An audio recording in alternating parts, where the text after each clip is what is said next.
Hi friends, ഞാൻ നിങ്ങളുടെ മുമ്പിൽ എത്തിയിരിക്കുന്നത് പുതിയൊരു ഐറ്റം ആയിട്ടാണ്. അയിലത്തോരൻ. ഈ അയിലത്തോരൻ ഉണ്ടെങ്കിൽ വേറെ ഒരു ഐറ്റവും വേണ്ട, ഒരു പറ ചോറുണ്ടും.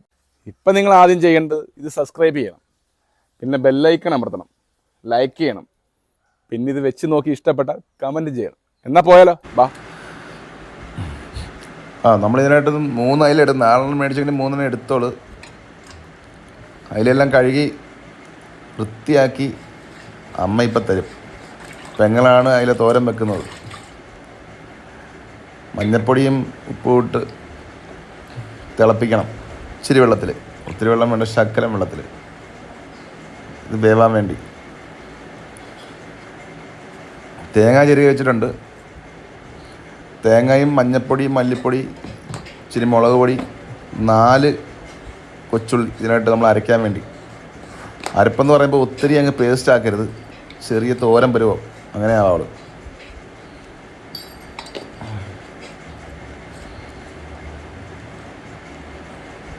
തിളച്ച് നല്ലതായിട്ട് വരുന്നുണ്ട്. ഈ വെള്ളം പറ്റി വന്നിട്ട് നമ്മൾ എടുക്കണം. വണ്ടി ഇതേപോലെ കിട്ടും. എന്നിട്ട് ഈ മുള്ളെല്ലാം വൃത്തിയാക്കണം. മുള്ളെല്ലാം എടുത്ത് കളഞ്ഞിട്ട് പൊടിക്കണം. നമ്മളൊരെണ്ണം പോലും കാണല്ലേ, കാര്യം തൊണ്ടയിലൊക്കെ കുരുങ്ങും. കൊച്ചുള്ളിയും കറിവേപ്പിലയും വറ്റൽ മുളക് നമ്മൾ താളിക്കാൻ വേണ്ടി എടുത്തിട്ടുണ്ട്. വടി ഇങ്ങനെ പൊടിഞ്ഞ് കിട്ടും. ഇങ്ങനെ പൊടിഞ്ഞാൽ പോരാ, ഇനി കുറച്ചുകൂടെ തോരനത്തിൽ ആ അരപ്പിലിടുമ്പോഴത്തേക്ക് വീണ്ടും അത് പൊടിയും. ഇപ്പോൾ അരപ്പായിട്ടുണ്ട്. എണ്ണ ചൂടാക്കി കടുക് വറുത്തു. അതിലോട്ട് നമ്മൾ താളിക്കാനുള്ള കൊച്ചുള്ളി ഇട്ട്, കരിവേപ്പില ഇടും, കറിവേപ്പില,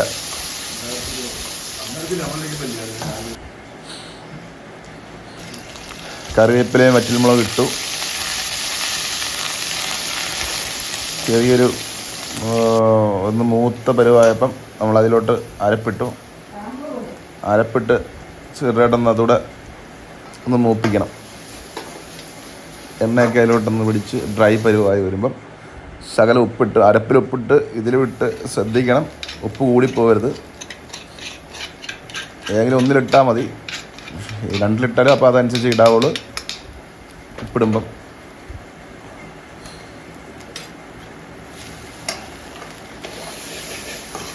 ഇനിയിപ്പോൾ ഇങ്ങനെ ചിക്കുമ്പോൾ നല്ല തോരൻ പരുവം കിട്ടും. നമ്മൾ തോരൻ ചമ്മന്തിയൊക്കെ അപ്പത്തിനൊക്കെ കഴിക്കുന്നത് അതേ പരുവത്തിൽ കിട്ടും.